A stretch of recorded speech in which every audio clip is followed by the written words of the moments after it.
As the legislative session moves toward a crucial deadline late next week, Governor Deal is pushing hard to win support for his measure to save failing schools.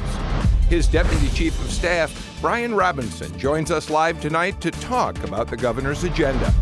Plus, Democrats want to make sure that minority contractors will get work from the massive $1 billion transportation bill.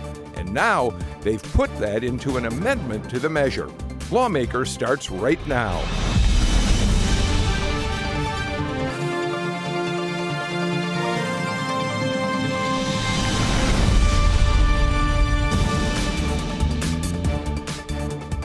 Good evening and welcome to Lawmakers. I'm Bill Nigut. It is day 24 of this year's legislative session. The clock is ticking on two of the governor's key projects. We'll hear tonight from his spokesman, Brian Robinson. But first, Pat St. Clair checks in with tonight's Capitol Report. Hi, Pat. Hi, Bill. Good evening. It has been a busy day at the Capitol as lawmakers try to make up for last week's snow day. We began with today's Transportation Committee hearing on HB 170, that billion-dollar transportation funding bill. Committee Chairman Jay Roberts was back before the panel today with more changes to the bill. Most of them have to do with the way in which local sales taxes are collected and how the money from them is spent. Roberts joked that the committee is probably tired of seeing him, but he said he's fine-tuning a good piece of legislation. The bill you now have in front of you, my understanding, and I could be wrong, but we finally have basically our cities and our counties and our school boards all in agreement on this. The committee approved the amended bill. It now goes to the Rules Committee on Wednesday. There is still no word on when it may actually get to the House floor. One of the changes to HB 170 is an amendment offered by Representative Keisha Waits, an Atlanta Democrat. It deals with minority participation in construction contracts for the transportation projects. She told us today why she believes her amendment will work. I think Georgia has a wonderful and unique opportunity to demonstrate a commitment to women and minority business owners. We're talking about a significant amount of money, somewhere near between the amounts of $1.2 and $1.5 billion. My amendment simply would say this. I ask that they mirror the federal language and provide a 15% participation level for women and minority businesses. This is currently the exact language that mirrors the federal government. And what that does is when they are considering bids, the evaluation and the scoring process, that consideration be given to the fact that they are women and or minorities.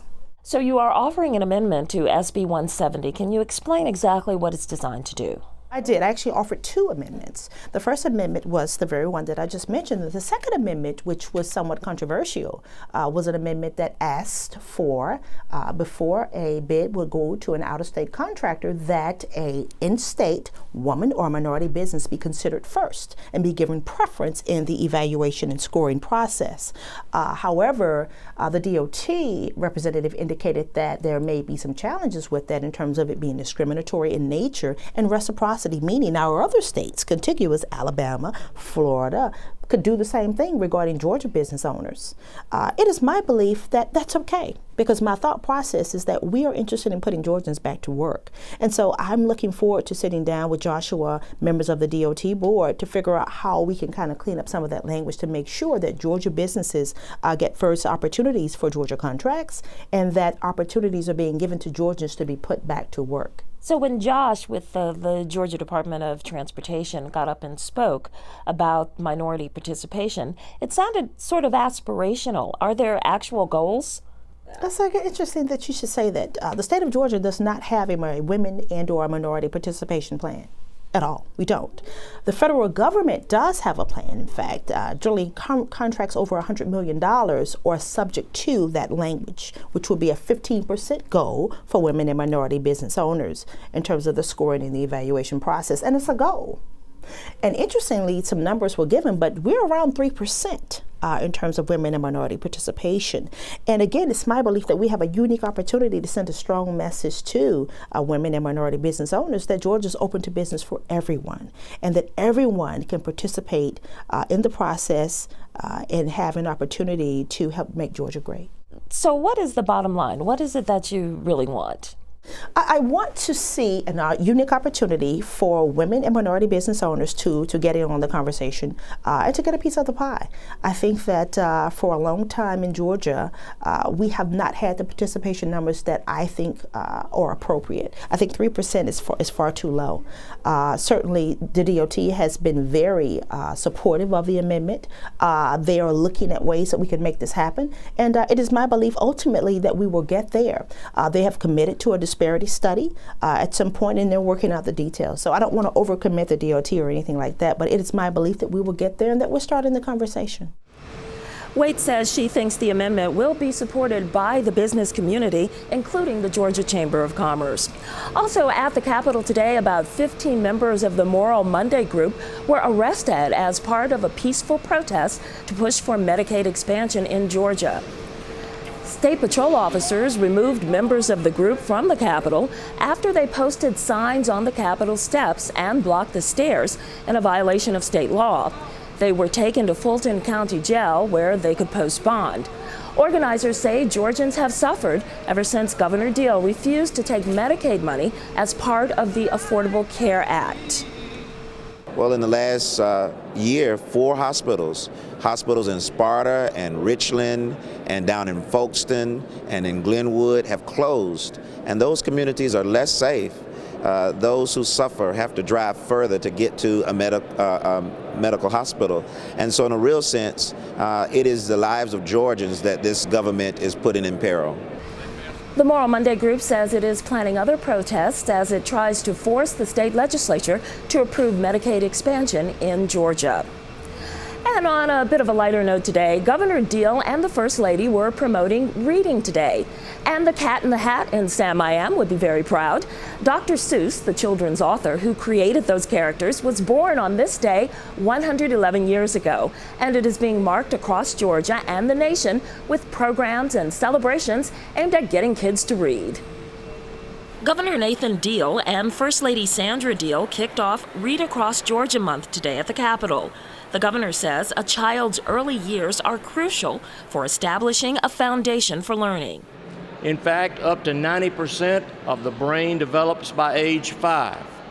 The tiered quality rating and improvement system that is employed by DECAL is an effective way to assess, improve, and communicate the level of quality for early education programs so that parents can make the best decisions for their families. DECAL is the Georgia Department of Early Care and Learning. Mrs. Deal, who is a retired school teacher, says reading not only impacts a child's future success, but also creates strong family bonds. So that reading is not just calling words. Reading is an intimate story. It is getting the child involved and the parent talking to the child and getting the person who is reading to be involved with the child. The Read Across Georgia campaign began nearly 3 years ago. Its aim is to have all Georgia third graders reading at or above grade level by the end of 3rd grade. Well, that's it from the Capitol tonight. Bill, back to you. Pat, I don't know about you, but I do not eat green eggs with ham. Thanks a lot for your report. You know, Reading Across Georgia is really a perfect opportunity for us to focus on one of Governor Deal's key issues this session, his effort to save failing schools. A broad-based plan would allow the state to take over those schools and rescue them. Here to talk about it tonight, Brian Robinson, Deputy Chief of Staff and spokesman for Governor Deal. Also, Liz Flowers, Executive Director of the Georgia Senate Democratic Caucus and Media and Government Relations Specialist, and Jim Galloway, longtime political reporter for the Atlanta Journal-Constitution. You can read his blog, Political Insider, every day if you want to know what's going on in politics. Thank you so much for being here, all of you. Brian, let's start with you. The governor is just back from the trip to New Orleans. He took a dozen or so? I'm not quite sure how many legislators I think it's went about on six, that trip. around 6. To see, maybe 10. To see the Opportunity School District down there, to see how that's working, because it's kind of a model for what you're trying to do. What's your sense of how that trip coalesced in terms of people's support? I'd say Governor Deal came back very excited about what he saw down there. In fact, he made a video with students in New Orleans, one of whom was a young man who was about to graduate high school. when he got into 9th grade in that recovery school district, he read on a 4th grade level. He had no hope of ever going to college. And that young man is right now preparing to enter his freshman year of college. That's the sort of story that we want to bring here to Georgia. They didn't sugarcoat these presentations in New Orleans. We didn't ask for that. We told our peers in New Orleans, tell us the good, the bad, and the ugly. And that's what they did. And we want to learn from the stuff that was the bad and the ugly and do it better in Georgia. Yeah, but there was a lot of good that we want to capitalize on. You're seeing students you're seeing schools coming out of the failing grade category. You're seeing reading levels go up. You're seeing college entrance go up. You're seeing a lot of these metrics that are frozen in place for generation after generation, beginning to move in positive directions. And that is what Governor Deal is trying to bring to Georgia, and he's bringing it to Georgia with great passion. Jim, your colleague, Greg Bluestein, was on that trip, and he did point out what Brian Robinson is saying, that people in New Orleans said, look, this isn't a quick fix. There's a lot of difficult problems to solve. Right, there was a lot of pushback, and I think a lot of the advice that the governor got was you have to be very methodical and you have to go very slow in order to bring the community along. Now, y'all have got legislation that would allow you to take on 20 schools a year. Did that trip cause you to rethink that maybe?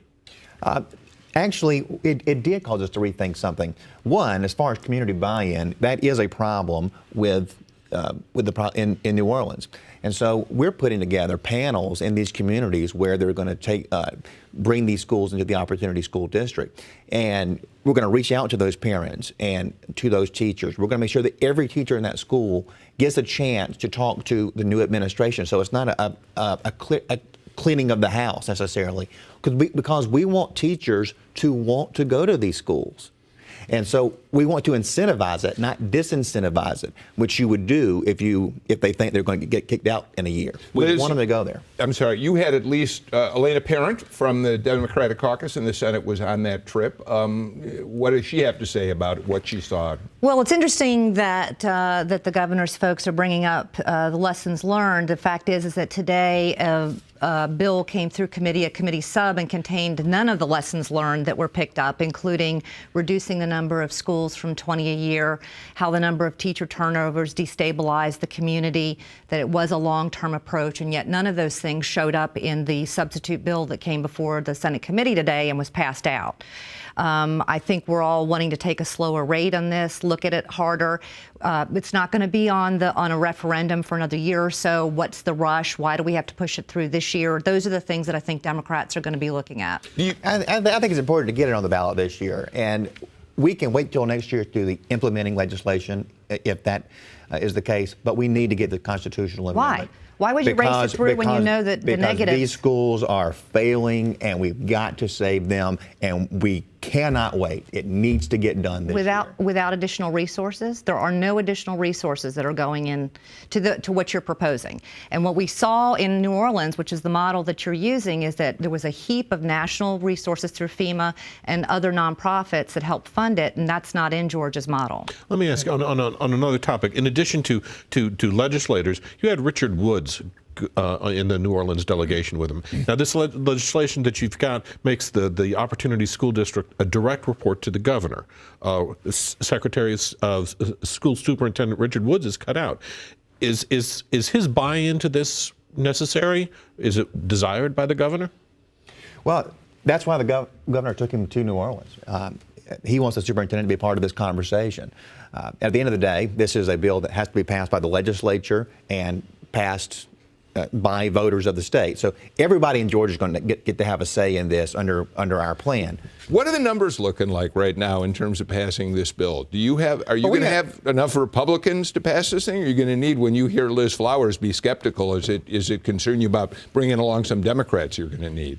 Well, we welcome Democrat support, and we've actually actively advocated for it. And we took a bipartisan delegation to New Orleans because we don't want this to be a partisan issue. We believe that saving children trapped in failing schools should appeal to people no matter what your party. And so that's the way we're approaching it. When the Senate Democrats came forward with a plan, the governor went out and said, look, that's not an alternative to what I'm trying to do. I'll take your idea and try to implement it. But we should all be able to rally around this. We know it has worked in other places. We know that sometimes the governance is simply broke in some of these local districts.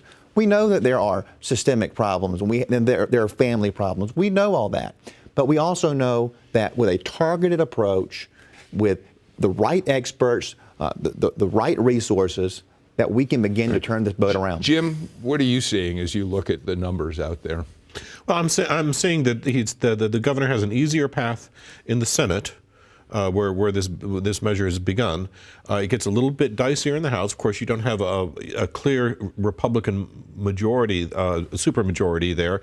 And so far as I know, Stacey Abrams, the House Minority Leader, is holding her fire. She's been very she was quiet, on the trip. Liz. She was on the trip. She was on the trip. Yeah. She was on the trip, but I haven't heard word one from her on this. And I think she's continuing to look at this and examine what's the right path. And I think one of the things that we have to be very clear about, and you brought it up, Ryan, is the word governance. There's a difference between a model that is simply governance and one that actually works as a community model. And I think that's concerning a lot of Republican lawmakers as well. We heard that today on the committee, where all of the rural Republicans expressed concern about a system run out of Atlanta. All right, so we have until a week from Friday, which is crossover day, so you got your work cut out for you in the next week or so to get this through the Senate so that it can go to the House. We have enough co-sponsors in the Senate to get this passed as an amendment already. All right. The House will be the next step. We're just not there yet. We'll get there. All right. Let's turn to another issue. You heard Pat St. Clair's report, her interview with Keisha Waits. Jim Galloway, Keisha Waits is saying we've got to have in this billion-dollar-plus transportation measure some assurance that minority contractors will get their fair share. Right now, your story, you broke this a week ago, said only 3% of the road contractors. Actually, it's less. Actually, less. Less than 3% of the road contractors share in contract and pavement right now are African American. 96% are white. We know this because there's a federal mandate that you have to break these things down racially, and that's just on federal dollars. What Representative Waits wants is we've got at $1.2, $1.5 billion in state funds, which is not covered by this. She wants that money covered with a minority participation statement, but. What we saw today in the committee is her amendments were kind of gently pushed aside in favor of a letter from our state DOT commissioner saying he's going to rework a contract they have for bid right now that measures federal processing, and it's going to include the state money. Part of the problem, Liz Flowers, seems to be, I can't speak for why there's such small minority participation, but we do know, based on Jim Galloway's reporting, that one of the problems is that the culture of road building is different from building buildings, and that is there simply aren't as many minority contractors who are available to do this kind of work. So the question is, can you, well, let me say it a different way, Jim. I think what you said is that the culture of the road builders is they're not eager to have that. You don't have the same track record of the larger contractors reaching out to find minority partners. So how do you fix that? Well, let's be clear on one thing. We're not just talking about African Americans. We're also talking about women fall into this when we talk about minorities. So and I would argue that culturally in this country that pretty much every company and system blocked women and minorities for years. And so maybe road building is one of the last bastions, but certainly we need to be able to make sure that we are providing these contracts to women and minorities because it helps open the door for them to do business, and that's what's happened historically. This is a tricky piece of legislation, tricky enough to pass as is. You really do, anybody who supports this bill knows that we're going to have Democrats involved in passing it. If the minority caucus is convinced, the Black caucus is convinced they've got to have something to incentivize them, how's the governor feeling about this? Well, the governor wants to get a bill passed.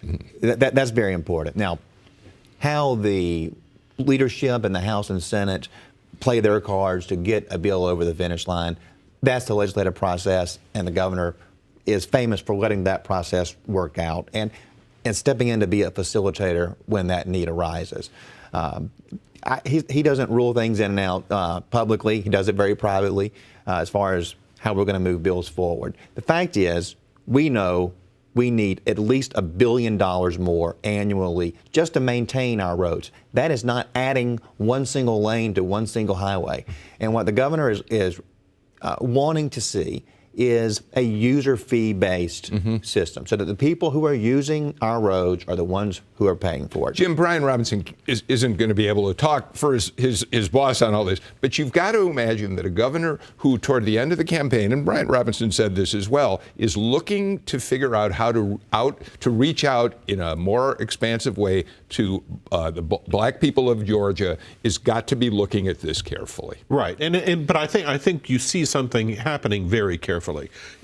You don't want to make this a primary fight in your bill deliberations. So what's happened now is I know that the governor has good sway with the Department of Transportation, and I know that there's been a letter written saying we want to take a look at minority participation when it comes to state road dollars. And right now, I think that is going to suffice. All right, we'll see if that's going to be enough for the Black Caucus in the Senate and House. It's fascinating to watch this unfold. All right, look, we're going to have plenty more to talk about in the next few minutes. But first, I want to go to the Senate, which today passed a bill that would allow the State Road and Tollway Authority to collect tolls on new construction. Some legislators say congestion is not eased by adding tolls, though. This is a model to manage congestion and manage the flow of traffic. If you want to sit in the general purpose lanes and be in traffic, you're welcome to do that for free. But if you want to get home for your son or your daughter's ball game or an event, and you want to be guaranteed 55 mile an hour flow, you would get in these lanes and you would pay for that. Very similar to what's going on 85 right now. Senator. Yes. I wish it were that easy. But is it not true in Gwinnett County, we pay $10 for one-way trip in the hot lane, and sometimes we don't even move. And you won't get home for a baseball game, but yet you've paid $10. It may be a managed lane, and the purpose of it is to go a certain miles per hour, but is it not true that people sit after paying a $10 toll? I have not ridden in that lane, but I will tell you that the purpose of that is to make sure that it maintains traffic flow so that people can get to their destination in a quicker manner. The bill passed 42-12, and it is now on its way to the House. When we come back in just a minute, we're going to talk about medical marijuana and what else? Plastic bags. Stay with us.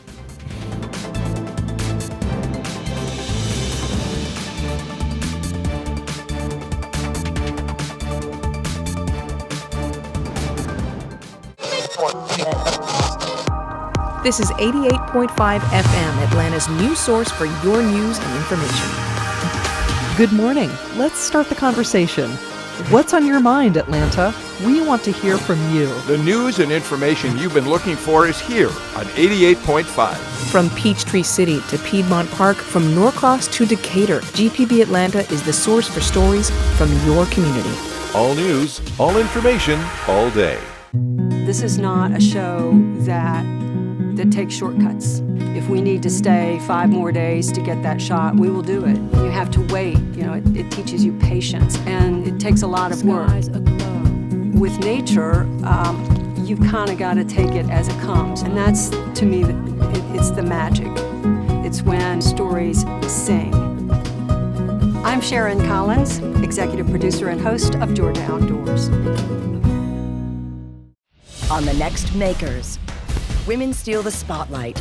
And action. For the first time, men were having to look at themselves as secondary characters. And prove they radiate on and off screen. A woman who embraces power is very compelling. We'd made the pilot of Grey's Anatomy, and I sat in a room with a bunch of men, one of whom voiced that nobody was going to want to watch.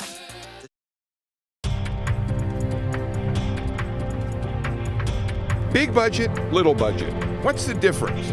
The big or general budget pertains to expenditures for the coming fiscal year. In this case, fiscal year 2016, which begins July 1st, 2015. The little or supplemental budget relates to expenditures for the current fiscal year and is meant to handle necessary adjustments.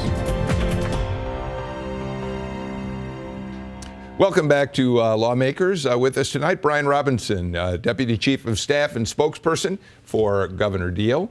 Liz Flowers is with us. She is with the Democratic Caucus in the Senate. And our friend Jim Galloway joins us again tonight. So we're going to whip through a couple of quick issues here. Medical marijuana, Jim Galloway. You know, at one point, the governor seemed to express a feeling that he didn't want to see a lot of conditions covered by Alan Peake's medical marijuana bill. Now there's 9 of them in there. So I think we need to find out from Brian Robinson, is the governor going to support this? Yeah, and which ones does he want to scratch off? The governor has had very good conversations with Alan Peake, the sponsor of the bill, dating back before the session. And the governor went around the state in 2014 on the campaign trail and said he is committed to getting a bill signed that is going to bring relief to these families and to these children and to bring the families in Colorado back home. There are still some hurdles to get over, but the governor is committed to getting it done. He saw a small list before the session and was fine with it. Last week, they added on sickle cell anemia. The governor's fine with that.